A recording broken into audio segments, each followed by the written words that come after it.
It's time for Dart Talk. Brought to you by thedartzone.com. Stay in the zone. Thedartzone.com is an official Cosmo distributor and Windy City Fabricators, America's premier fabricators of orthotics and prosthetics. And Redwood Darts, America's newest tungsten darts. Stand straight and tall and hit them all. Redwood Darts. And now, here are your hosts, Mystery Mark and Steve P.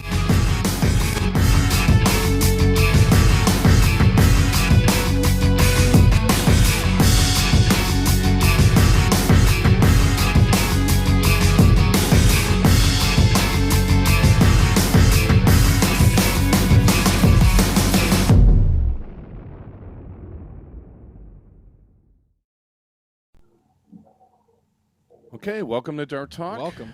How you doing? Good. End of January. It is the end of January. Almost. All 29th right. of January.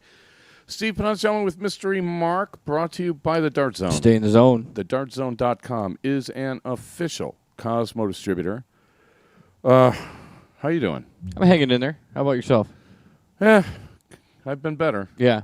I've Yeah, been better. we would like to give a little shout out and some get well wishes to Alan Hutchinson, the love of your life's father. Had an accident, fell on the ice, cracked his head open. He's in the hospital. Not really sure how it's going to go right now, but so just some get well wishes for him, and hopefully everything will be okay.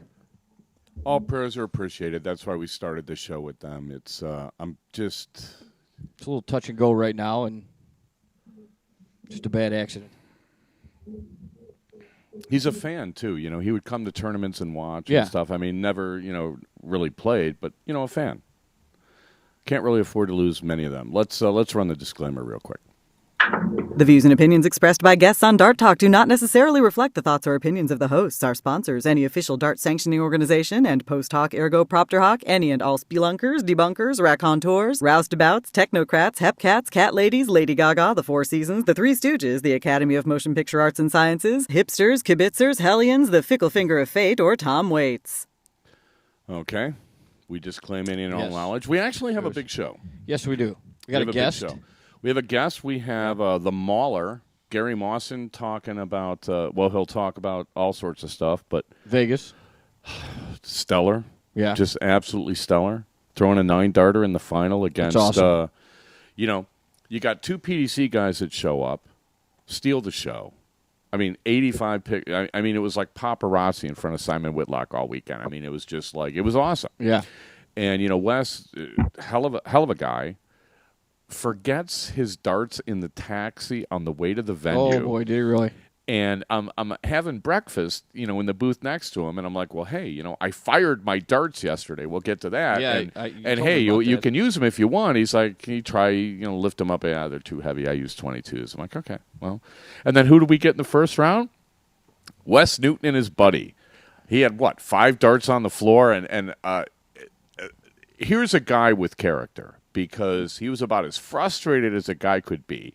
He's playing cricket doubles in America with borrowed darts, and he's still trying to beat us, Okay. And, darts on the floor. I just was like, what is going on here? I mean, he had 5 darts on the floor in one leg. Yeah. And, I mean, I'm pretty sure he just, but, shakes hands, nice game, kidding around Is after. that a correlation to not having his darts? You got to figure it has had to something be, to right? do with it. Yeah. I mean, 5 darts in one leg, you can't equate it to wires, although we'll get to the board quality. Yeah, so we'll talk about that. We got results from Vegas. We got results from the Cricket Nationals. Mm-hmm. Congrats to Chris White. He won the pool. Yes. And thanks to any listener who actually picked me on their team, because I guess there were a few. And, yeah, I didn't pick me. No, but No way. No way. did Chris White have you? No. No. Chris White probably saw my name and threw up in his mouth. It was like, no way am I taking Steve. He's not a 6-pointer. But I don't know. I kind of scuffed my way in the top 4. So I got some points for some, but it wasn't enough. Right. Chris had he had Ken Swanson. Remember I was telling you Ken Ken Swanson was finals. such a deal? Right. Ken Swanson made the final with Darren, and he had Darren too. So, I mean, that's Yeah, kinda when hard you to get beat. picked the top 2, you have a pretty good chance of winning. Right. So we got that. We got the results. We also have. We're going to do a preview. We'll talk to Gary after we do the results, and when we're done talking about Vegas, we'll preview this weekend's Dutch Open. Yeah, World Cup of Darts. Yeah, that's in. Well, it's actually in Germany. Oh, okay. Also, this weekend is the Dutch Open, and next week I'm going to try to get one of the attendees on the show to tell us about the Dutch Open. And the reason I want to talk about the Dutch Open next week is because it's one of the biggest tournaments in the world. From what I hear, there are 3,000 players. Really? In the singles. That's a long day. That's a lot. If anybody thought Vegas was a long day, which it was, I'm pretty sure the Dutch Open is way longer. So we'll talk about that. We got some other stuff. We got some news. I had some conversation. There's always news. Yeah, well, we have news. But then, I was having conversations with people about seeding. And we talked about seeding last year, and it's like, I'm pretty sure I thought we were done to death. I thought we were, too. We've gone over and over about it. We have. But there are some misconceptions about seeding that I really want to clear up. And talking to, Gary offline, there's a couple of other things I'm not really straight on, so maybe he can help us out on that. And then the last thing, if we get to it, is I want to talk just in general about what makes organizations worthy of your support. Right. Right. I mean, if you're the only game in town, you could do pretty much whatever you want. Of course. And, people So will either people are play or showing that up. they don't. Right. But once people have options and have to start making decisions, how do you make those decisions? I mean, a lot of people have loyalty. And you have personal connections to people, and you've built relationships over the years. And, because darts in America is, for a lot of people, it's a hobby, it's a recreational thing. The personal connections that you have with people are more important than the actual event itself. Sure. You're renewing acquaintances, every year at the same tournament and stuff, and you get to know people over time, and that's what makes one of the reasons you go back. Because they're going to be there. Right? Oh, yeah, absolutely. And, it's really great in that sense. The social aspect of darts is like, we don't really cover it because you can't, there's no top four of social. You know what I'm saying? But, for a lot of people, that's important, and I get that. Right. Unless they don't like you. Well, line around the block of that.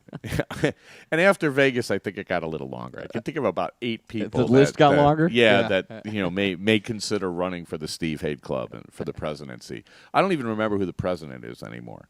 But I'm pretty sure people are, after this weekend, may want to throw their hats in the ring. I'm pretty sure there's about 4 people that think they're the president of that hate club. Well, it was, somebody ran unopposed for years in Chicago. So, I mean, I don't know. If he still has the title? I haven't really looked on their website to see who's on the board these days. Yeah. Maybe I'll do that. What else we got? I got a whole thing. Yeah, which only you can read. Look, chicken scratch. You're right. Okay, so let's start with the round robin because that was first. All right, we had the U.S. National Cricket Championship. Yes. And quite a collection of talent. A lot of good players. How many people were entered? Oh, well, I have that information. We have that at our fingertips. I'm pretty sure it was 24 women. And for the guys, I'm thinking it was 43. But if you want an exact number, you'll have to hang on. Here, count. We want to be exact. 1, 2, 3, 4, 5, 6. 24 women. 6, 5, 6, 5, 5. I lost count. 5, 10, 15, 20. 44 men? Yeah. 44 men, 24 women. But, I made some crack to one of the board members at some point. I'm like, are you running a national championship or a lottery? Because, again... Which means what? Well, because, they don't seed anything.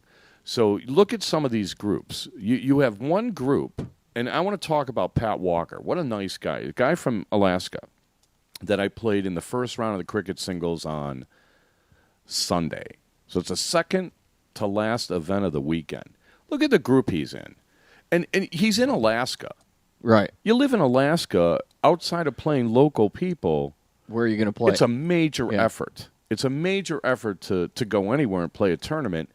They had 11 people out of 68. So that's 1/6 of the field is from, what is that, 18%? 18% of the people are from Alaska. Really? Right? Talk about the only game in town. So here's this great guy. And who does he get He's got grouped Conley with? Linton, Joe Cheney, Steve Brown. He gets Conley Linton, yeah. Joe Cheney, Steve Brown, Tim Grossman. Yeah. All right, so Steve Brown's been the ADO points champ before. Tim Grossman's won the national championship before. Cheney's been on the national team I don't know how many times. And the guy that comes out of the group throwing better than all of them is Conley Litton, who's been like a top 20 player for, 2-3 years. He's kind of stuck in the Midwest, so he can't go to as many tournaments as other people.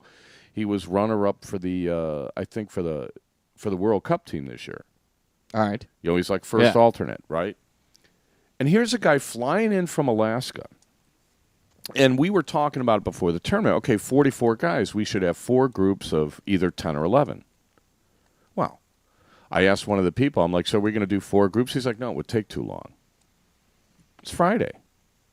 What, so are they supposed to not do the round robin, or are they supposed to? Well, no, but here's the deal. You have 8 groups, so you got 5 people. That means you play 4 people. So I'm thinking, okay, we'll play 5 legs against everybody. They're not, no. We're going to play 3. Okay. So I don't know how they make decisions because, we always play 3. Oh, okay. So you always have 8 groups? No, never.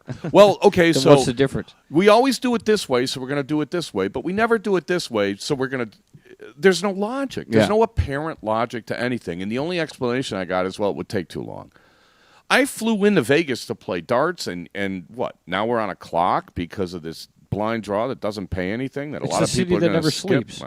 How long could it take? I just thought it was silly to do it this way. So here's a guy, great guy from Alaska, flies from Alaska to Vegas to play a dart tournament, plays 12 legs. And that's it. Against 4 of the top 15 people, and he's done. Mm-hmm. Is that worthwhile trip, do you think? What could he have done differently? You seed the groups. Okay. So if you got 18 groups, you take the top 16 people and you put 2 in each group. Yeah. So at least, the guys that aren't seeded are going to play other unseeded players as well as seeded players. You balance out the field, right? Especially in the women's because look at these men's groups.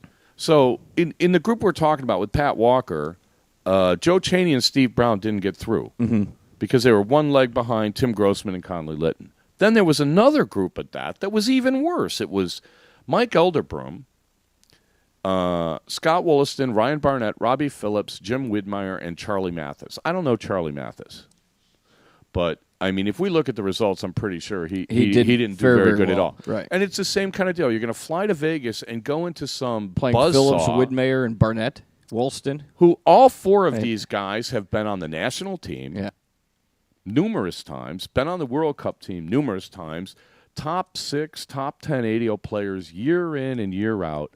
And why don't you just tell the guy to sit it out? I mean, he's got an opportunity to play the best and measure himself. So in that sense, it's successful. But he has no chance at all. Right. And then you look at some of the groups that aren't as stacked, and inevitably somebody's going to be like, well, how come I couldn't be in that group? And stuff like that. Well, of course. So all these hard feelings that are created between the guys that get shafted and then the players who are kind of like, what is this? Do you think, though, if you're seeding 2 players in each bracket and only 2 players from each bracket move on, that you're inevitably... Well, all the seeds won't get through. No, it never happens that way. Okay. I mean, seeding is only a way to balance the field. I mean, we'll talk about seeding later. It's no guarantee if you're the 1 seed, you're automatically going to win. Right. No, but but would people argue that you're setting it up where the 2 seeds of each group most likely are probably going to move on, whereas if you get lucky enough to be in the bead bracket when there's no seeded players whatsoever, that person might make it by luck of the draw. Look, I didn't want to really get into seeding right now. I thought we could kind of leave it for later, but let me just I'll put this out there and we'll move on. Well, we still can if you want to. Well, we got Gary waiting, and I want to get to some other stuff. But I'll say this about seeding right now. It's like you're running a tournament, and you're a national organization, and you're calling this a national championship. Mm-hmm. Okay? You're not calling it the Dart Lottery of Las Vegas. You're calling it a national championship. To my mind, and, admittedly I'm a purist, to my mind, your job as a tournament organizer is to create an environment for people to throw their best and identify who is your champion. I would agree with that. Right? Yeah. That is how you run a sport. Now, if it's not a sport and you want to blind draw everything, then that's fine. Then why are you having open doubles where guys pick their partners? Why don't you just make everything a blind draw? Right. Okay? And while you're at it, why don't we just have, like, little dart slot machines and just play on that? Have a slot tournament. I mean, you got to balance this stuff out. You got to decide what you're all about. I mean, if you're about identifying a champion, then do what other sports do. Every other sport seeds it. I'm talking myself blue in the face to somebody, and I'm like, name a sport that doesn't have seeding. You can't. And they can't come up darts. with one. Okay, so how did darts become an exception? Mm-hmm. You got people saying darts is not a sport. You want it to be a sport. Here's a good place to start. Yeah. Right? I agree. You want people to take you seriously. You want sponsors. You want to be on TV. Then treat your own sport like a sport. And it starts, if it's not going to start from the top, where's it going to start from? No, I got more true. to say about how this tournament was run, but we'll just leave it at this. Okay. If you're going to run a national championship, keep trying. Right. Try harder. Run it better. No, it's all I'm saying. I mean, I had a good group. I mean, it was all good players. We're all knocking heads. It was great competition. And I'm sure even for the guys that were in these bad groups, I mean, it was fun. Sure. And I'm sure they're disappointed, and it's not like anybody's whining. I just think that there are principles involved that people are ignoring. Well, everybody had fun, but you still want a basis, a set way of running things for a national championship as opposed to just a coin flip. Yeah, because invariably what's going to happen is, that guy had an easy draw. Mm-hmm. Oh, his draw was better than mine. Oh, he didn't play anybody. La-di-da-di-da. They don't really say that at Wimbledon. No. Right? They don't say that the world match play. In golf, they seed the world match play. The number one seed never wins. Right? They never win. Right? Because the format's a bit of a coin flip. Right? Yeah. You're playing 18 holes of match play. NCAA, how many times do the number one seeds, all four of them, make it to the Final Four? Rarely. Very rarely. Rarely. Yeah. But even the NCAA, and these are amateurs, right? Yeah. They're college amateurs. Right. It's seeded. Of course. Right? What sport again is I not think seeded? it's darts. Just darts. Yeah. Right. All right, let's. Okay, we're going to take just a quick break. We'll do the results, and we'll get the mauler on the line.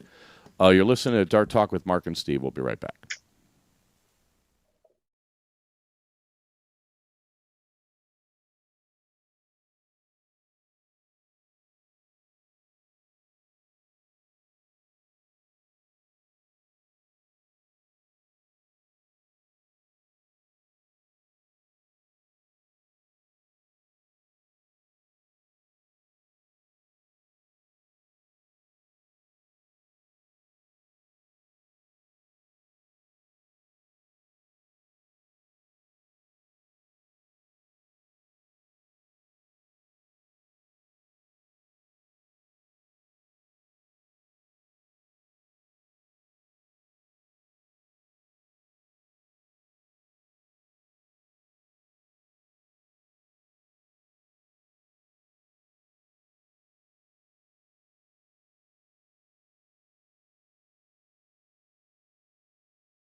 We're at the Ray Chesney in Philadelphia with Whoops.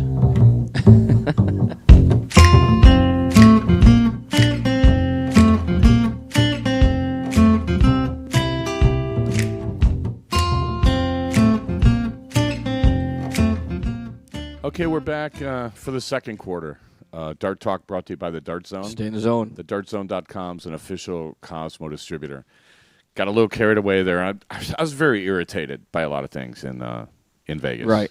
Well, speaking of Vegas, should we let everybody know who won? Let's do the results. All right. These are the results from the Las Vegas Open and also the 2013 ADO National Cricket Championship. We'll start with the Las Vegas Open. Draw doubles 501. Top four, Tony Bardalis, Shingo Enomata, Pat McKeon, and Darren Hawken.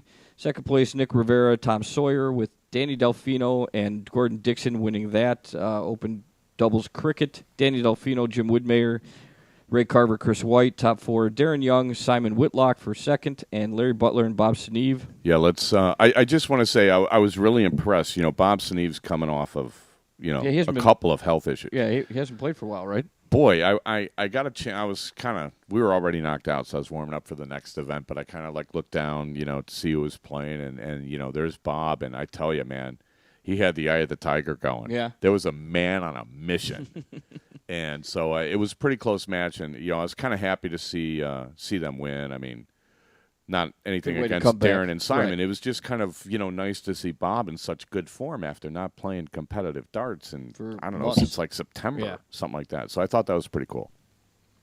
All right, ladies doubles 501. Stephanie Luck, Holly Frary, Cindy Hayhurst, and Sandy Hudson for top 4. Paula Murphy, Shay Reynolds second, with Marilyn Pop and Stacy Bromberg first. Ladies singles 501. Tricia Wright, Paula Murphy top 4, Cindy Hayhurst second, and Shay Reynolds takes first place. Men's singles 501. Joe Efter, Shingo Enomata for top 4. Wes Newton second, with Gary Mawson and his 9 darter in the finals for first place in the men's singles 501. Mixed triples 601. Top 4. Tom Sawyer, Robbie Phillips, Shay Reynolds, Danny Delfino, Jim Woodmayer, Kim Keller. Second place, Gary Mawson, Paul Lim, Deanna Marsh, with Terry Hayhurst, Cindy Hayhurst, and Corey Taksh taking the mixed triples. Men's doubles 501, Gordon Dixon, DJ Sayer, David Fatum, Jason Barlow for top 4, Jim Woodmayer, Danny Delfino second, Darren Young, and Simon Whitlock first place. Ladies singles cricket. I should say, Danny Delfino's doing pretty good in the doubles this month. We've been mentioning him a lot. It was he made both finals in Philly too. Oh, okay. Yeah, with Ray Carver with a different partner. So maybe maybe it's he Ray knows how and to pick his maybe partners. it's Ray and Jimmy's fault that they're not winning. Oh, okay. Or he knows how to pick his partners. Right, One of the two. Right. Ladies singles cricket. Stacey Pace, Stacy Bromberg for top 4. Shay Reynolds second. Kim Whaley Hiltz wins that one. Yeah, and just a kudos to Kim. I heard she just threw absolute smoke. Fantastic. For the entire event. There were like 4 or 5 women just shaking their heads like, man. She wouldn't and miss. I guess she's one of these great players that kind of stopped playing for a while and just showed up and had a great day. Didn't miss a beat. So kudos to her. All right, then the men's singles cricket. Norman Madhu, Dion Laviolette for top 4. Darren Young second, with Wes Newton first place. And then you got your mixed doubles 501. Kay Hoover, Danny Delfino, Paula Murphy, Steve Panuccielman for top 4. Simon Whitlock, Stephanie Luck second place, with Terry Hayhurst and Cindy Hayhurst winning that one. Yeah, that was a bummer. I missed a dart at tops to win the against the Hayhurst. Against the Hayhursts when we were up a leg. So that would have been a good one to hit. Right. I missed some other doubles too, but I remember that one on the plane ride home a little more. Of course. Oh, yeah, I can understand that. So then you have your U.S. Cricket Nationals. We will go with the top 6, starting at the top 16.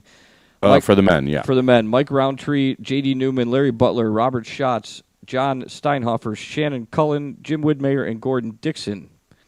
Your top 8 was Shane Meeks, Conley Litton, Tim Grossman, Tom Sawyer, Steve Panuccielman, Robbie Phillips. Top 4. Top 4. Right. Oh, okay. That's what the there T4 stands top for. 4. With Ken Swanson, runner-up, and Darren Young was your champion. Darren played very well. We didn't give the little I'm going to win at the beginning of this for that. Yeah, I got kind of we lost the pre-show there. Yeah. So I lost a little time setting up the little soundbite thing. My bad. So for your women in the U.S. Cricket Nationals, you have Debbie Ivy, Janet Graff, Nicole Rowell, and Callie West for top 8. Top 4, Sandy Hudson, Marilyn Pop. Runner-up, Kay Hoover, and your champion is Paula Murphy. Well played to everybody. From what I heard, pretty high level of play all over the room. And I had posted something on Facebook on Tuesday. It was like the toughest ADO room I've ever seen. Yeah. And I think it was Larry Butler. I went over to him like, I don't know, Saturday morning before anything started. And I'm like, hey, Larry. He's like, yeah. I'm like, is this room like twice as tough as last year? And he just laughed. He's like, it's 10 times as tough. Why would that be, though? I mean, there were so many good players. I know, but why did they all come out to it this year? Got me hanging. Reason? I don't know. It could have to do with people are more interested in chasing BDO and WDF points this year, which is a scam. I will we'll get to later. Exposed later. On the line, All we right. do have the 501 singles champion, and as important as the National Cricket Lottery was, the 501 singles was the glamour event of the weekend. It was long format. All the way through, it was best of 5 until you got up to top 8. Top 8 was best of 7. And then it went longer from there, and I believe the final was best of 11. So the semis were best of 9, final was best of 11. And what do you say about a guy that gets through the toughest room anybody's seen in a couple of years, throws in a 9-darter, and beats the number 6 player in the world? What do you say about that? Good job. You say, hello, Gary Mawson. Nicely done. Gary, you still with us? Good for you. Yes, I'm here. Hello, guys. Say hi to Gary. Hi, Gary. Hello. First off, congratulations. I know we spoke a little bit in Vegas, and I just looking at your reaction after the tournament, I have to smile. I have never seen you so delighted, and I've known you off and on for a couple of years, 4 or 5 years, I think. Well, yeah, I mean, it was a great way to start 2013. A 9-darter in a final match like that against a player like Wes Newton. Who wouldn't be happy? Right. Well, talk us through the final.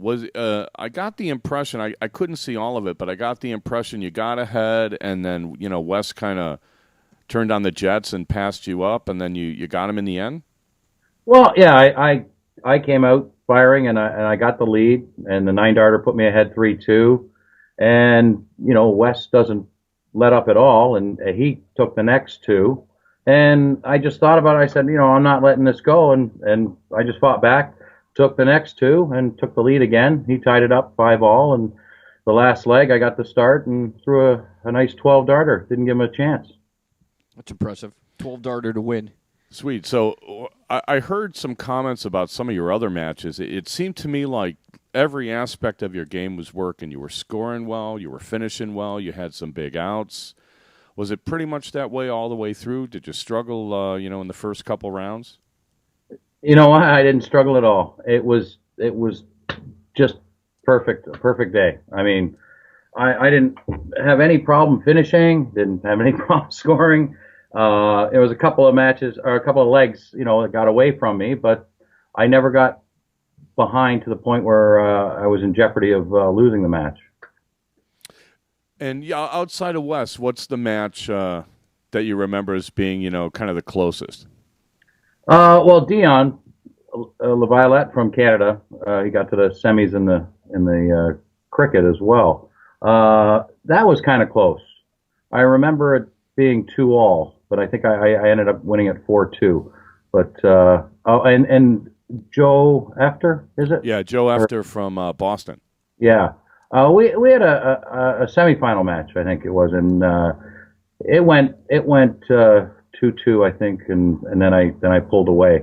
But those were the closest that anybody got to me. And the rest were pretty straightforward. Well, we were talking before the show, and one of the things that really impressed me about how you played was I remember how you were, maybe about 9-10 months ago, and it looked to me like not only were you it looked like in a slump, but you seemed to had lost some of your enthusiasm. Is that fair to say? Well, yeah, it was. You question what you're doing, and you have to figure out do you want to play this game? What level do you want to play at? And I just made some changes in my life. Moved down to Florida now. Very happy here, and that's transferred into my dart game. So I'm just really pleased. Also, renewed my sponsorship. So with Cosmo Darts, picked up Dart Brokers, and I'm just happy with the way everything's falling into place. So the dart game is progressing nicely. Quite nicely, I would think. Yeah. Yeah. Hopefully it keeps progressing. Hopefully that just doesn't top out. Yeah, I mean, I'm one of those guys where I can put my fan hat on at any time when I see some inspiring darts, and it doesn't really matter who I see playing well. It helps propel me to get in front of a dartboard. Yeah, when you see people throwing really good darts. You think? Yeah. Yeah. So once you got have you been practicing more? Have you been practicing better? Can you put your finger on anything you're doing, differently now, aside from the life changes you talked about that have helped your game? Well, it's fine. I mean, obviously you followed the darts live stuff over in Hong Kong, and that's soft tip darts. And before that, for 3 weeks, I didn't throw steel at all. Just concentrated on the soft tip, and it paid off pretty good over there. When I came back and started throwing the steel tips, they were all over the place. I had to get back into them. But when I did bear down, it just everything kind of lined up. And steel's the game. I mean, I loved the steel game, but all I can say is, you put that time in on the board, and it can pay off. Well, that's good to hear. You mentioned Darts Live, which is something that, kind of was new on the scene here in America. I mean, you've been over to Japan and the Far East quite a lot in the past, I understand. There's also the New World Darts Series and the North American Tour that we've got going here. I got the impression last year, I think it was in Atlantic City and also in Chicago, it looked like you were at least playing better than you were earlier in the year. Has it been like a steady progression? Well, yeah, like I said, I made some changes in my life, and down here in sunny Florida now, and my priorities are my tan. And I just happy that I can, just be happy where I am. I'm not struggling with anything anymore, and I can just focus on the darts. And all year, it's just been getting better and better. So I'm really looking forward to this year. So if it can work out, I can get back on the PDC tour and hopefully do the Asia tour and as well as Europe. We're gonna have people running to the tanning salons to. That's go what out I was and get a thinking. tan I'm like, so I maybe have it's gonna help the darts. I have to move somewhere south. You need the beach. You need the beach. You need the beach. The tanning salon just won't work. You need the ocean. I don't think those are Beach just pretend. Work. Yeah. So okay, so How often do you practice? Oh, pretty much every day, and then it just depends on the closer to an event you get, a little bit more you put in. But you got to take your breaks. People don't seem to understand that. You have to have a break just to get maybe a little bit of the drive in and miss it a little bit, get a little hungrier. But some people don't do that, and they overthrow. Burn I guess out. you'd say. Yeah, they get kind of burned out. Yeah, exactly. I think that happened to me last year. Yeah. Like right about October. I just couldn't even look at a dartboard. When I got back from Dayton, I was like, that's it. I can't do anything. Take it off the wall. So what's on the slate for you coming up now? There's a whole bunch of tournaments in February and March, and then the first North American Pro Tour events in Vegas. How busy are you going to be? Well, I've been trying to work out this schedule, and I'm planning more ahead for April. Definitely Vegas again for that New World Dart Series, and Hong Kong. But before that, I'm thinking about going to Shoot the Moon. I won't be going up to Syracuse, too cold. Virginia Beach, and we have one in Florida at the beginning of March, the Space Coast. Oh, the Space Coast. I heard about that. I heard they had the 24-hour jacuzzi. I think Gordon Dixon was there. Really? Like one of our very first shows, raving about all the Jamaicans that were hanging out and stuff. In the 24-hour jacuzzi. Yeah. Sounded like a good tournament. Oh, super tournament. Well, I don't want you involved in all the ripping I'm going to do on the ADO later. But I am curious on your take, because you've been around way longer than me. I know you go back, I don't know, maybe, 20 years you've been playing around America and Canada? Well, 27. So you started when you were 10? Yeah. yeah, exactly. See, we're easy interviews, Gary.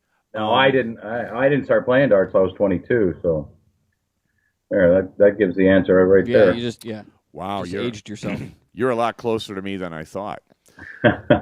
Yeah, no, I'll be 50 this year. Okay. Oh well, happy birthday. Oh, thank you.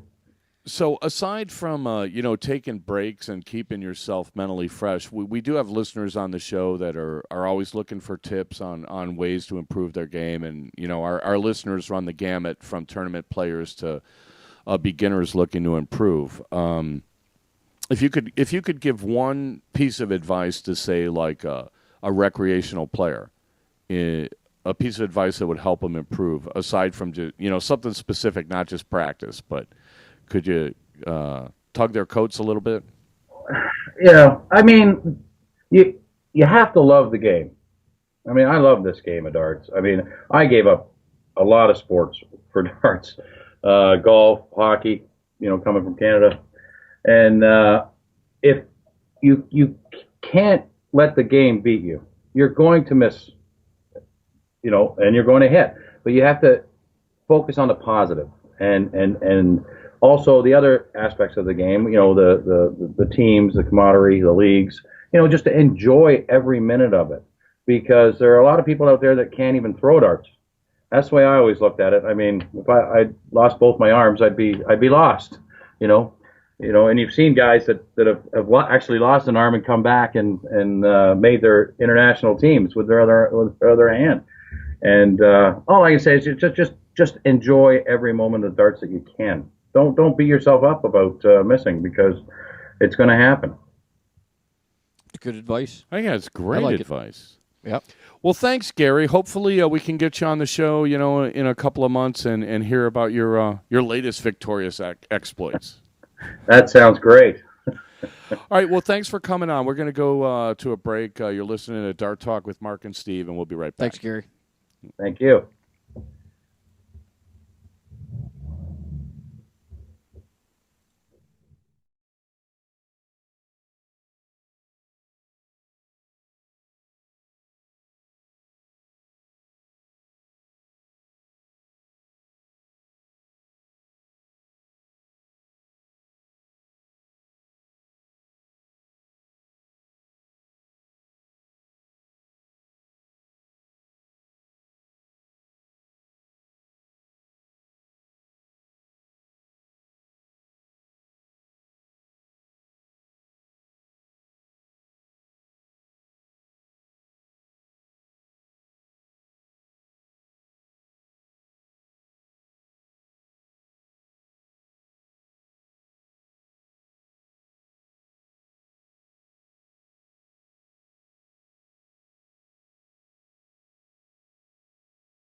I'm Susan. I work for the Red Bar.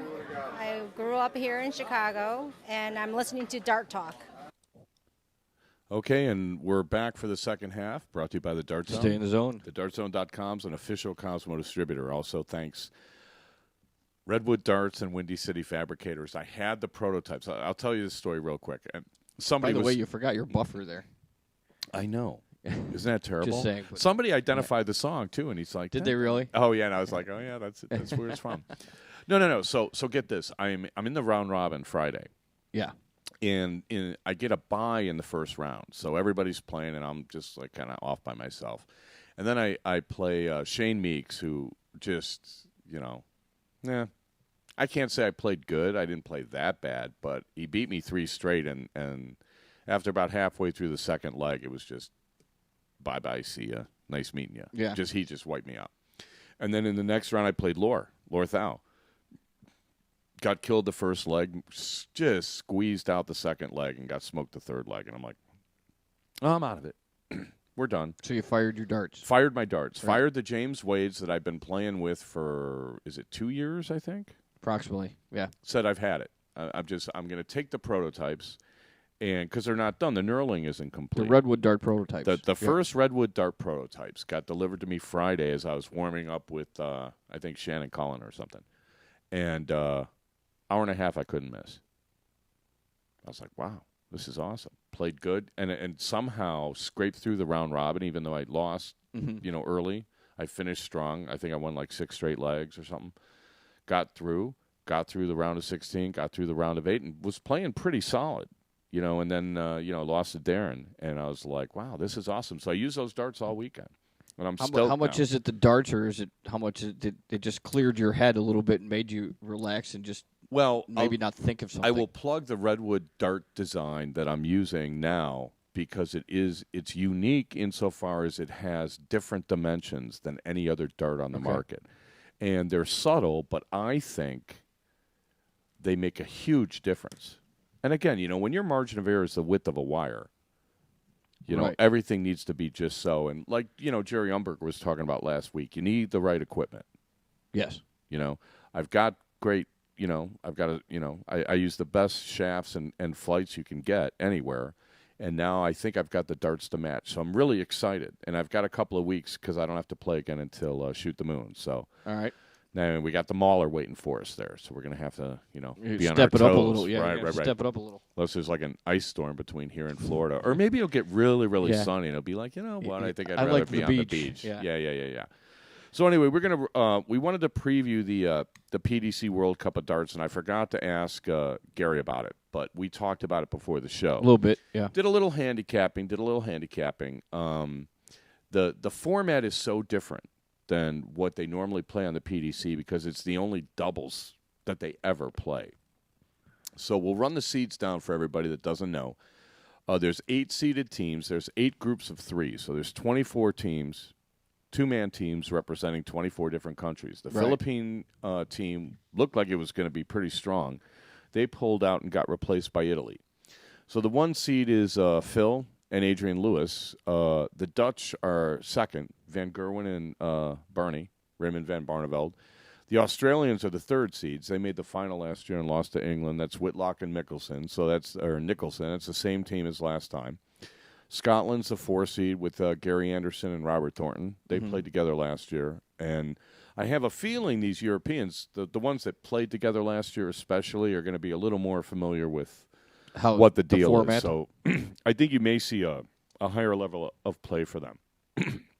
Sorry. 5 seeds Wales. That's Mark Webster and Richie Burnett. 6 seed is Northern Ireland, Brendan Dolan and Michael Mansell. Germany, and this is in Hamburg, Johann Artut and Andrew Welg, which I believe Artut played last year. So he's got a different partner who just got his tour card last week or the week before, whatever it was. And then Republic of Ireland is the 8 seed with William O'Connor and Connie Finnan. So they just did kind of like they put these 8 seeds in different groups. What a concept! Yeah, right. They seeded a round robin. Right. How on earth did they do that? How they did must they have figure got that out? Yeah. Well, remember I said I got 20 minutes on the Super Cray. Maybe they got some Super Cray time. Yeah. So they blind draw everybody else. So what they do is There's 8 groups of 3. Yeah, what they actually did was they semi-seeded it because Group B, they take one from Group B and one from Group C and put it into but blind draw them in. So we were in the second group, which would make us like seeded somewhere between 9 and 16, but they didn't actually specify. They just kind of lump you in there. So Pool B had Spain, Belgium, Canada, Finland, Austria, Croatia, Gibraltar, and Denmark, and we ended up for the second year in a row. That's what you were saying. We're playing the home team. Right. We're playing Germany. Who did we play last year? We played Germany. Oh, it was in Germany again last year. Yeah, I guess it's always in Germany. Played in Hamburg all the time. Oh, okay. So our team is Darren Young, who you may have heard of. Yeah. We've spoken. We've had a conversation or two with him. On the phone, as well as Larry Butler, who was the ADO national points champion last year, which I believe won him $11 billion. Really? Yeah, I think I think getting the ADO. Oh wait, it doesn't get you anything. Never mind. Anyway, so now these guys have played together before. They've known each other for a long time, so they see each they're other familiar with every weekend. Yeah, so I would think that chemistry is not going to be an issue for them. The issue is going to be they have to beat Germany. They have to play Germany they have to first. Beat Germany, and then we also have in our group. Is it just single elimination? Well, no, you play round robin in your group. Oh, okay. So we're in a group with Finland and Germany. Right. And then the one guy you were talking about last week, how'd they break the tiebreaker, the guy that just missed his tour card, he's on the Finnish team. Oh, okay. So, and then I believe if we get by them, we're going to have to play everybody's favorite. That's the Dutch. Everybody kind of figures the Dutch is going to win because it's almost like Phil Taylor can't play doubles, and he just looks like, what am I doing here? He looks so out of sorts. And actually, Gary beat him last year, and it wasn't that close. I mean, Gary kind of, cleaned his beat him clock up a little bit. Yeah, beat him up a little bit. Okay. So, so even though they're the 2 seed, you're saying that the other thing, they look to be the favorite. Well, the other thing is Australia kind of predicted they'd win it next year. They're supposedly, Paul Nicholson's very motivated to win this thing.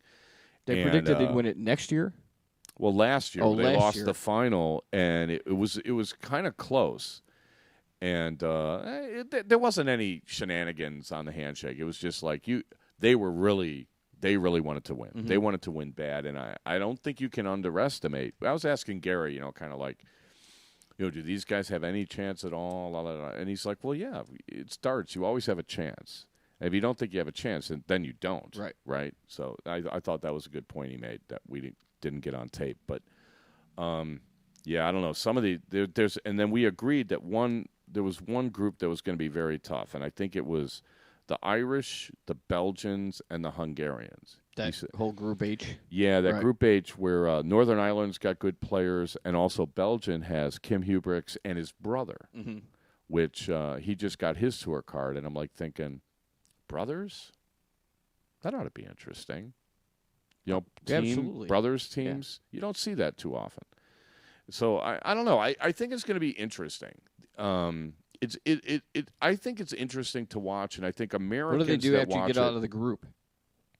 They go to a knockout, but like the format of the matches is kind of you play like round robin singles and doubles.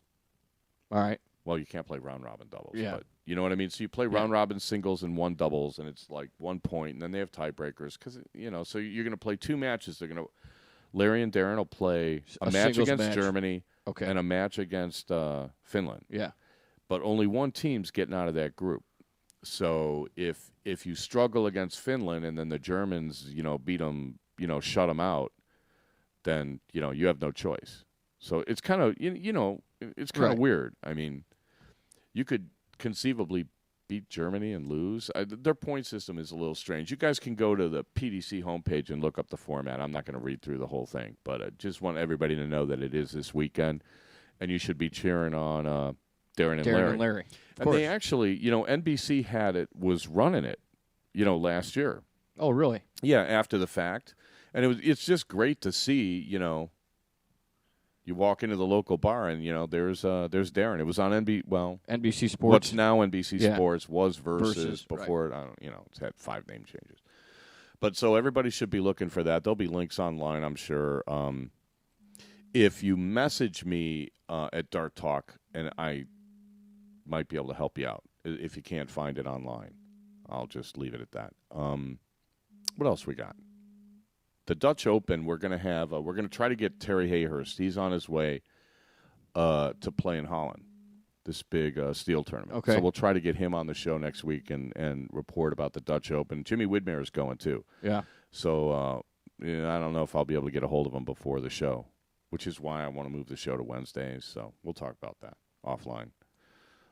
I just installed that website software, so we'll get the website up hopefully. Oh, nice. Well, yeah, it's actually. We're not promising anything. I only looked at it for 5 minutes, Yeah. but I'm like, okay, this is not gonna be as easy as it Hopefully looks. it'll be up before we know it. I did want to talk about one other issue, so let's take. We're running kind of long. We'll take one more break, and then we'll be right back. You're listening to Dart Talk with Mark and Steve.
This is DJ Sayre from Columbus, Ohio, and you're listening to Dart Talk.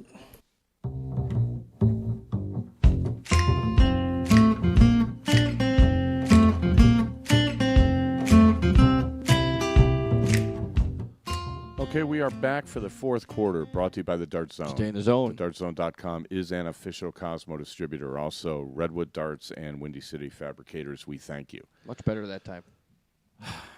It's manual, though. Yeah. We need to get somebody to do this for me so I Right. can just sit and talk, kind of like you. Yeah. That would be nice. That would be anybody in Chicago that can, be like a broadcast engineer. Send your resumes to darttalk@gmail.com or send us a tweet. Sure. We're on Twitter at Dart Talk. You can always find the podcasts on iTunes, on Stitcher.com, on TuneIn.com. We have a Facebook page. Just search for Dart Talk, and our video archive of the shows is on our YouTube channel, Dart Talk US. And eventually, darttalk.us will be an operational website. We keep saying it. Someday it'll happen. It will. Sort of like, Getting closer. changes that the ADO promises. Kind of like Someday the it'll sale happen. of my house. Eventually, someday it'll happen. Right. But you never know when. So back to Vegas. Got to keep hoping. Yeah, Vegas. Vegas. What were your what was the most enjoyable part of Vegas to you? Actually, you know what? Actually, the most enjoyable part of Vegas was I met Howie Reid. Okay, you don't know Howie Reid. I do not. Okay, so Dartoid's been writing articles in like Bullseye News and stuff for years, maybe decades. I don't go that far back. He's always got Paul's always got an interesting take on things, but I subscribe to him, and what happens is there's another guy writing articles who I didn't even realize happened to live in Las Vegas. And he's got the best, you know how like newspaper columnists would have a picture of themselves, Yes. like kind of up there, like a little, a little square, right next to the. He's got of the article. best picture of any writer since Ernest Hemingway. He's got this Hemingway mustache and this kind of Panama hat and stuff. He's looking all hale and hearty and suntan like Gary Mawson or something. And the guy just looks great. And then I see somebody, the North American or New World Dart Series people were like interviewing players and stuff. I'm not sure what they're going to do with it. But they were interviewing Howie Reed, and I'm like, I just had to go and like kind of interrupt them and, you know, hey, I really enjoy your writing and your columns and stuff, and I didn't recognize him. I'm like, are you Howie Reed? He's like, yeah. I'm like, oh, hey. All right. So he did a little video intro for the show. Maybe someday I'll get it and we can use it. But I really enjoyed meeting him because I like his articles. He's kind of a little bit on the snarky side, but he's fair. He's a fair-minded guy, and he calls it like he sees it. You know, I always respect stuff like that. So right. I really enjoyed meeting him. I enjoyed playing. Right. Well, I mean, I just especially enjoyed with playing. that field. Well, it's always a tough game and tough match. You know, you're focused on your own game and your own struggles and stuff. But, you know, when push came to shove at the end of the day, even though, like, you know, I got a blister on my foot, and my legs are tired, and my eyes are bloodshot, I'm still like, oh, I enjoyed that. You know, so I enjoyed playing. I didn't play great. You know, I played good. Yeah. At spot, you know, in spots I played great. But, you know, I almost threw a 9-darter on one guy, but couldn't sustain it, you know, all the way through. Like Gary, you know, had basically what sounded like a magical day. He just sustained it just the like, whole time. Just sailing through, la-di-da, just beating the bejesus out of everybody. Right. And, yeah, okay, one guy's close. Finally get one close match. Doesn't matter. You win anyway and move on. And I did, you know, I lost to Joe Efter in the top 8. Joe played really good. I think I was up 2-0. And all of a sudden, you know, I couldn't hit a triple in 15 darts, and he just blew by me like the subway on the highway when it's rush hour and all the cars are just parked. Yeah. Yeah, so that didn't work out too good. But he told me that, you know, he was playing good against Gary, and Gary punched out like a ton-plus out for a 12-darter while he was sitting on something under like 60, and he did it twice to him. And it's like, wow, okay, if a guy's going to play that good. Tip your hat and move on. Right. Well, he wasn't wearing a hat, but he would have tipped it, I'm sure. Yeah. He was pretty – I had a good talk with Joe Efter. He was one of these guys, you know, like 4 or 5 years ago, whenever they had that when the PDC did this thing where they had all these qualifiers, and they set up a tournament with 16 Americans against 16 Brits, and if an American won, they were going to get $1 million. Okay. I think it was a World Series of Darts or something. He won one of the qualifiers out east. So, and then, I don't know, kind of stopped playing. So he's talking about getting back. So that'd be good to see. He's a nice guy. Tough player. Intense, you know, kind of emotional, fist pumping stuff, you know. And I was like, awesome. So I kind of like his style. So it was fun playing him, and I don't know. It's just nice seeing everybody. Yeah. You know, you see people like Dion Lavalliette.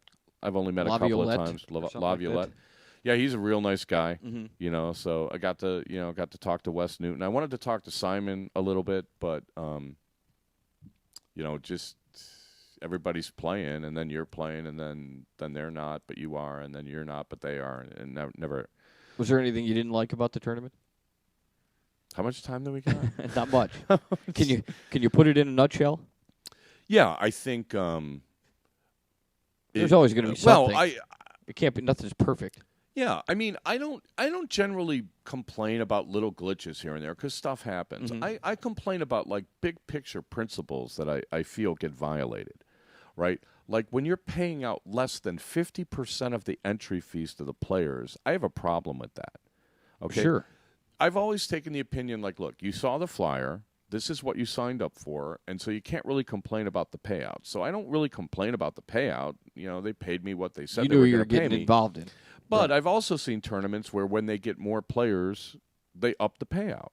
So it's like the ADO runs this tournament, and they're a nonprofit organization, and you know, I have never seen any financial reports from them, although, you know, I've asked for them. Yeah. You know, and it's kind of like, okay, if it's going to be less than 50% payout, you should put that on the flyer.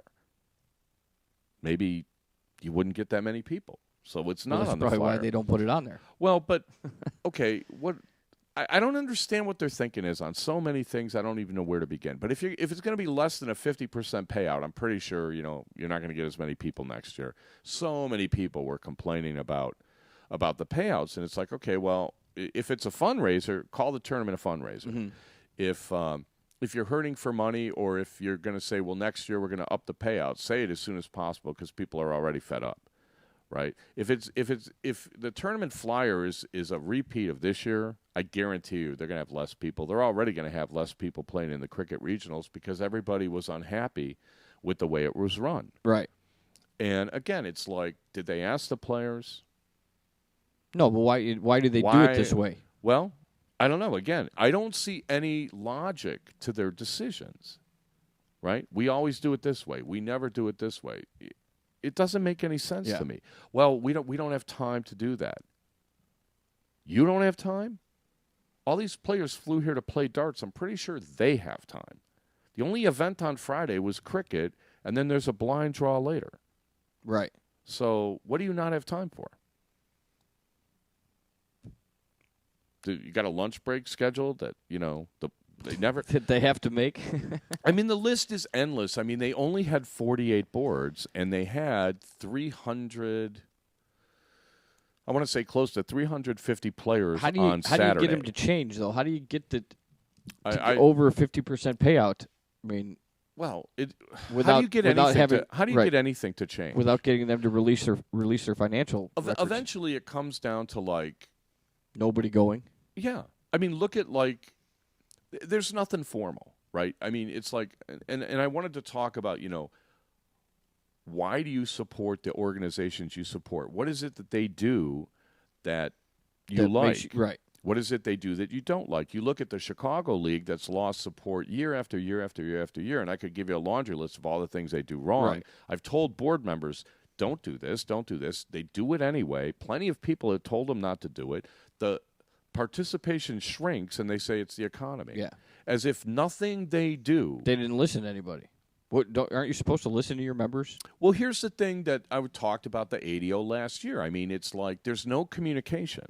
You don't have a players' union for them to communicate to, but everybody kind of knows everybody. If you wanted to talk to the players and take a poll of the players, how hard would it be to have a questionnaire that you give everybody Sunday morning and say, hey, can you fill this out, before you leave and let us know how we're doing?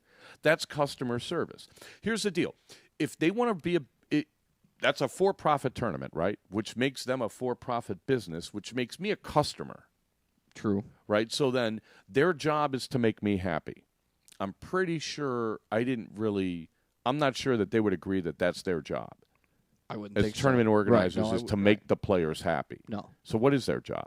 To put on a tournament. Is what they would say. Any old tournament. Right. Right. So it's McDonald's. Basically, yeah. They're supplying the venue and a bracket. Is in their mind, that's good enough. Well, I don't know. There's all sorts of stuff they do that I just don't get. Right. Like, I mean, the ADO's been running tournaments, or they've had this tournament for 30 years. I played a player who's, whatever. I mean, you play a guy, okay, and then you walk away and you see him walking up to the bracket board. And I'm like, I'm pretty sure players who are in the event shouldn't be anywhere near the bracket board. Just because you don't want anyone to even cast any aspersions on your character or your integrity as an organization. And I am not saying that they rigged the brackets. I didn't hear one complaint about brackets except the round robins, which is, pick a card, any card lottery system, which what sport does right, that? but why make it why make it even possible that something like that could happen? How could you let a player in an event go anywhere near the bracket board? It's just a matter of time before somebody does complain, and I am not complaining. I'm just saying I can't believe you do this. Right. It's like, why make it a possibility? As a customer, could I ask for a refund? Well, you can ask. I'm just saying. Yeah. I'm just saying that there's a perception and there's an attitude.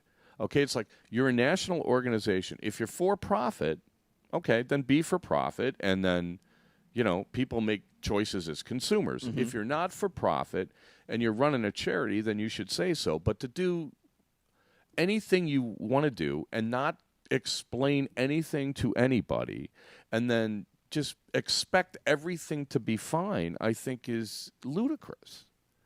Sure, but it's really probably not going to change. Well, yeah, it's going to change people because your participation is going to evaporate into nothing. Eventually. 11% of your field is from Alaska. Okay? Eventually, the Alaskans are going to get tired. Yeah. You know? Then where are you going to go? Tahiti? Guam? Samoa? Let's run some ADO qualifiers in Samoa? I don't think that's going to work. You wouldn't go? The other thing is like, you know, and the reason I bring this up is because you've got other stuff now. The ADO's not the only game in town anymore.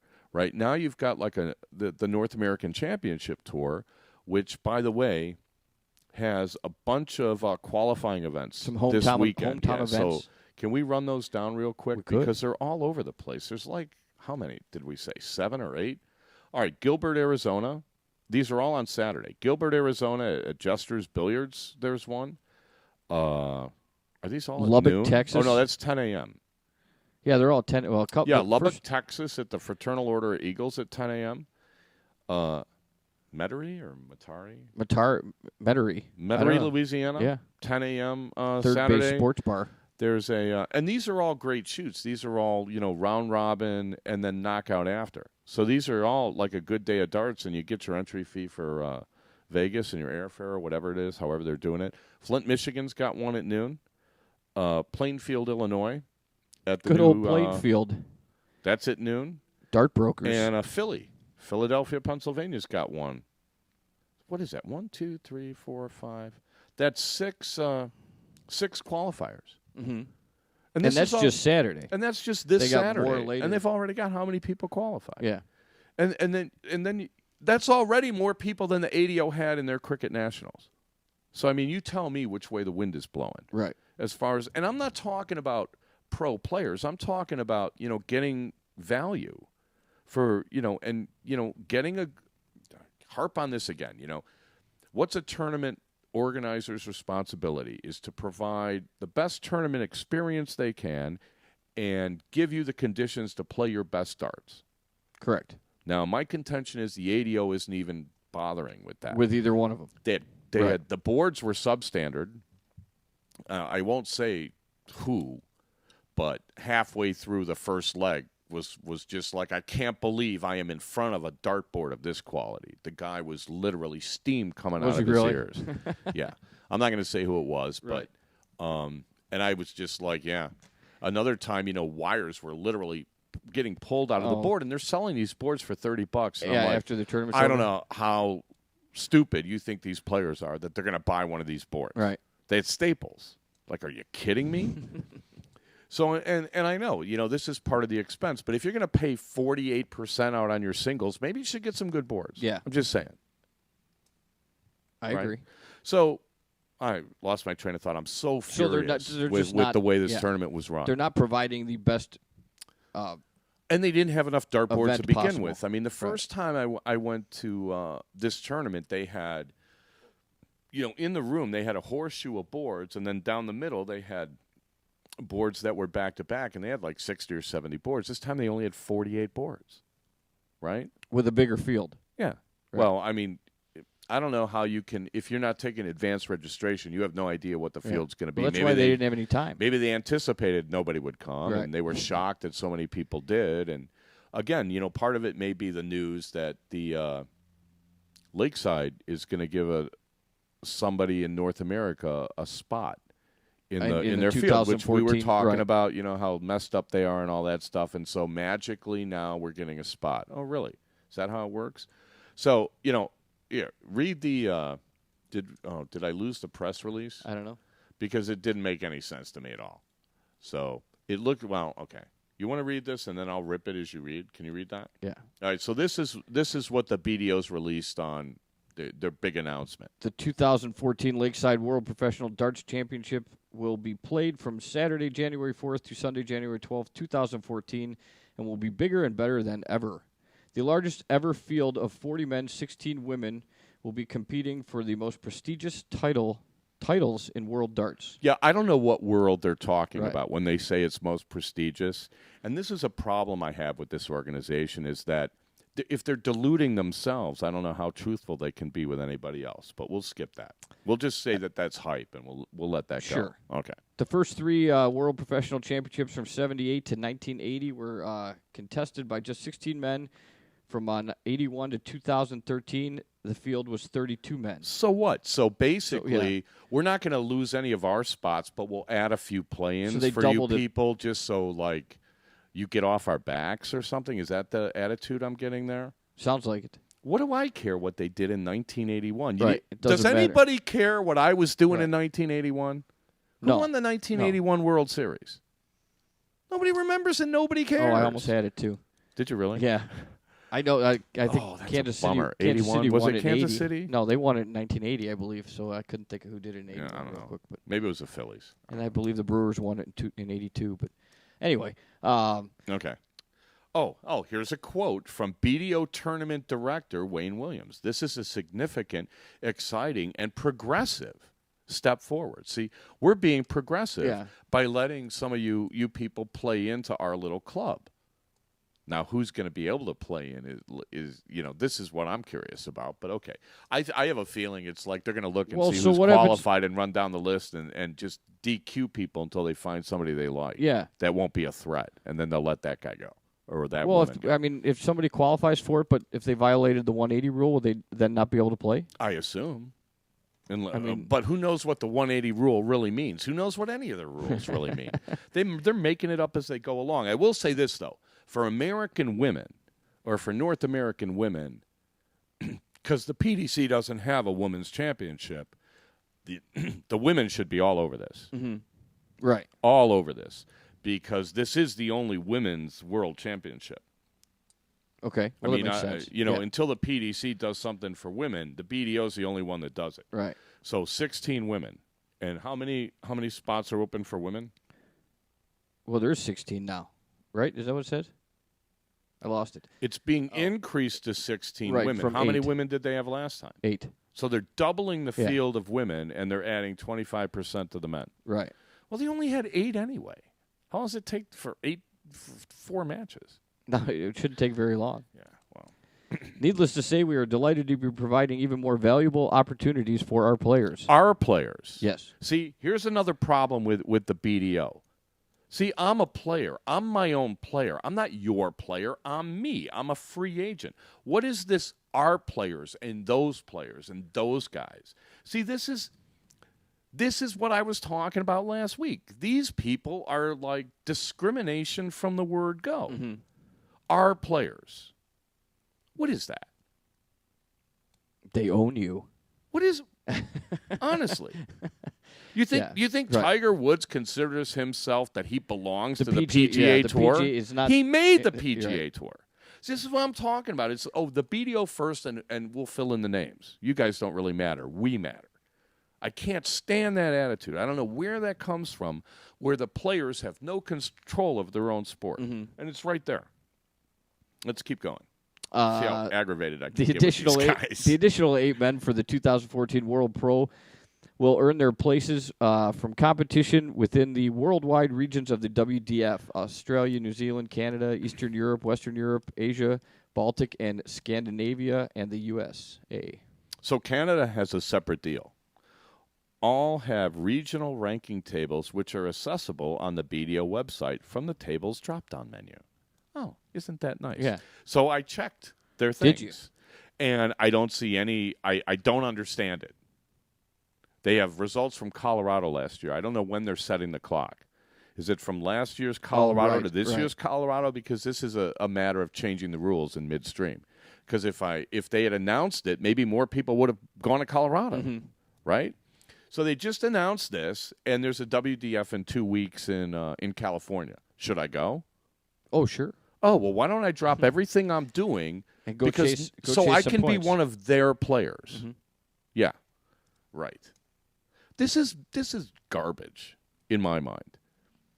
This is just like a totally half-assed way to do something, and I'm really sick of people who do things half-ass and have their nose in the air Like they're doing it. Like, oh, well, what did you expect? Right. You know what I mean? But they don't think they're doing it half-assed. Here's the thing that killed me. I have been hearing about people complaining about the same people I won't even bother with the organization. Everybody complains about this one person, and if you talk to that one person, they're all complaining. That person's always complaining about all these people. It's been that way ever since I've heard any issues at all. So finally I said to, a couple of these people, I'm like, I'm tired of hearing about this. This has been years now. Get rid of somebody. Mm-hmm. Make changes. It's almost like a shell game, right? It's the runaround. I blame them. They blame you. Oh, well, nothing we can do. Yeah. And then we just do things the same way all the time, and there's no accountability, right? That was why online streaming of board meetings. Let's see what you guys really say. Right. They're probably there playing dice. If it's some secret thing that, like, oh my God, how can anyone listen to a board meeting? It's like, you got to be kidding me. And you're a nonprofit. I'm pretty sure there's reportability requirements that are getting totally ignored by somebody. God knows what the BDO does. Yeah. Is there anything else here? Not really. The BDO contract for the BDO Lakeside World Professional Darts Championship. Oh no! See, look at the women though. Will come from the BDO invitation table, the World Professional International Playoffs, and include the Winmaw World Masters champion, if not already qualified. How are the women supposed to qualify? From the invitation table. They just get invited.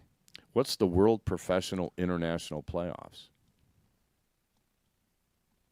I don't know. Okay. I have no idea. Good luck, women, qualifying but apparently for this. They don't have to qualify. They just to get on the invitation table somehow. I don't really think they're interested in international women qualifying. I don't think they're interested in that at all. No. Doesn't look like it to me. But it doesn't. I think this is just. They're going to write down that you have a chance.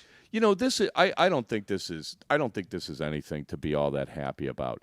They've had a field of 32 for how long? And instead of saying, well, you know what, the rest of the world matters too, and you're just going to expand the field, and then give your top 8 guys a bye, or your top 16 a bye, or have these 8 people play with your bottom 8 people to play into the round of 32.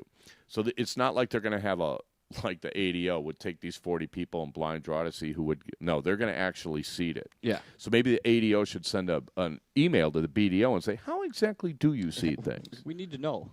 Do you have to put extra water in Yeah. and plant it really deep, or whatever? I don't have a green thumb. I don't know how that works. I'm going to stop bashing. If they could send them ill. A list on how to do things.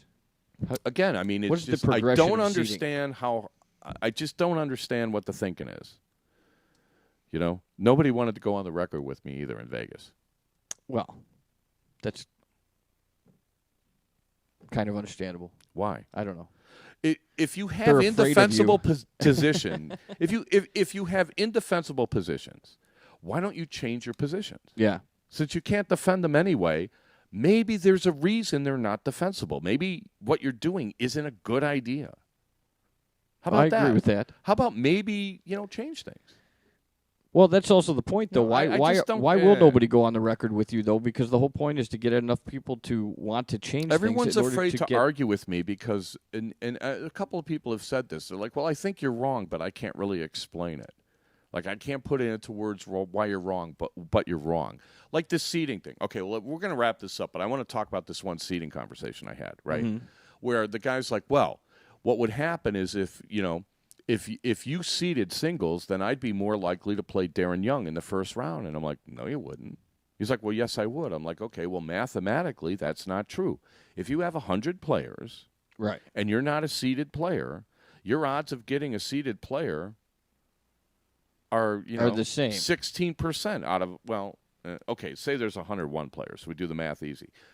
There's 100 players. You're going to play one of them in the first round. 16 are seeded. So you got an 84% chance of not getting a seeded player in the first round, whether it's seeded or not. What a seeded, what seedings do is keep you from being in a group where if you do beat a seeded player in the first round, or somebody who would be seeded, you don't have to beat one in the second round and then one in the third round while somebody else is playing unseeded players all the way to through. The final Sweet 16 How is that whatever. fair? Right. If your event is designed to find out who the best player is, then you don't leave it to chance. That's why every other sport in the history of sports seeds things. Mm-hmm. That's why you do it that way. What makes somebody believe what this guy said, though? Why do they perceive that as mathematically or whatever? It's just, you know what it is? It's a misconception where all these people have been saying this stuff for so long, nobody's really actually examined it and said, well, you know what? It doesn't really work that way. The idea, and here's another one. The idea that people say is, well, if you seed it, local people won't come. And I'm like, sure they will. It's the only game in town. If you live pick a city. Cleveland. If you live in Cleveland and it's March 23rd and there's a dart tournament in Cleveland, you're telling me that, oh, you know what, I'm not going to go this year because it's seeded. No. I don't believe that for a second. I don't believe that either. I don't believe it at all. all. They planned on going, they were going. I think, part of the reason that stuff isn't seeded is there hasn't been an easy mechanism, to do it, but there is now. So, like, of course, like the North American Championship Tour, that's going to be seeded. People that play more often are going to be rewarded for playing more often, which generates more participation. The idea somehow that, like, well, let's punish people that play a lot of tournaments and then more people will come is a proven failure. Yeah. It's a proven make any failure. Sense. What needs to happen is that people need to understand all that seeding does is it balances out a few players. Mm-hmm. Yeah, and the 1 and the 2 seeds won't meet in the first round.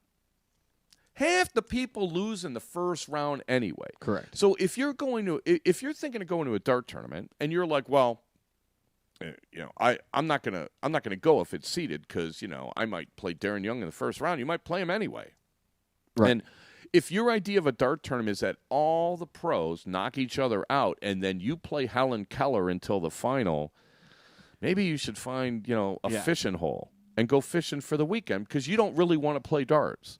The idea. I agree with that. Well, right. I mean, top 32 pays like whatever they did in Vegas. It was $25 to get in and top 32 paid $15. So you didn't even get your entry fee back. Is it that important to get in the money? Where you're not going to go to a tournament because it's seeded and these guys may not knock each other out early enough to make it easy for you. Right. I don't buy that. I don't think people are like that at all.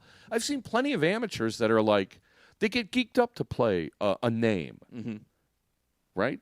And it brings out their best darts, and that's what tournaments are supposed to be. It's supposed to be an examination of your game. It isn't supposed to be rigged so like more people make part of their entry fee back. Yeah. Well, I mean, I get the concept. Nobody wants to lose in the first round, but you know what? It just half of them do. No matter what you do, half of them lose in the first round. You don't see. There's what's the big deal? There's plenty of people qualifying for like a U.S. Open in tennis, and they know they're going to have to face Serena Williams. They got a chance of facing Serena Williams in the first round. Do they just like walk away and quit? Yeah. No, they end up in the tournament. No, they're playing in New York in the U.S. Open. And it's like Gary was saying. I mean, you enjoy it. Mm-hmm. And you take what comes, and it's like, people get tough draws, and then you get draws that are not so tough. And, hopefully that stuff evens out. But if you're trying to identify champions and you're trying to push everybody's game upward with every tournament, right? How is seeding going to prevent that? No, I would think it would help it. And, all these tournament organizers are somehow people got the idea that seeding was bad, and I don't know where this came from because nobody's ever watched a sport that didn't have it, and they don't complain about those. No, not at all. Nobody complains that like the World Series isn't done by a draw where the Cubs get in. I would complain about that. Well, no, I'm serious. I mean, hey, the Cubs won. Well, that's because you played the second worst team in the league because you got lucky cards. I mean. What is that? You can't sell that as a sport. I agree. I'm just ill. I may not even we may have to cut this part of the show because I'm sick of listening to myself talk about this stuff. It's just so aggravating. Let's just wrap it up because I got more stuff. You got to do it. We'll do it on the next show. Nah, no, it's too negative. We won't even do it on the next show. I promise I'll be more positive next week about everything. You what? I'll be more positive. Not that I sound like I'm not positive? No, you sound positive. I'm convinced you're myself of all this upset. stuff. Yeah. I'm positive you're upset. We're brought to you by the Dart Zone. Stay in the zone. TheDartZone.com is an official Cosmo distributor. Also, thanks to Redwood Darts, Windy City Fabricators. Thanks to Gary Mawson for stopping in. Thought he was a great interview, and I really enjoyed that. And we'll be back. We'll be back next Tuesday to Dart Talk to you. And until then, everybody stay safe and enjoy yourselves. Want to say bye?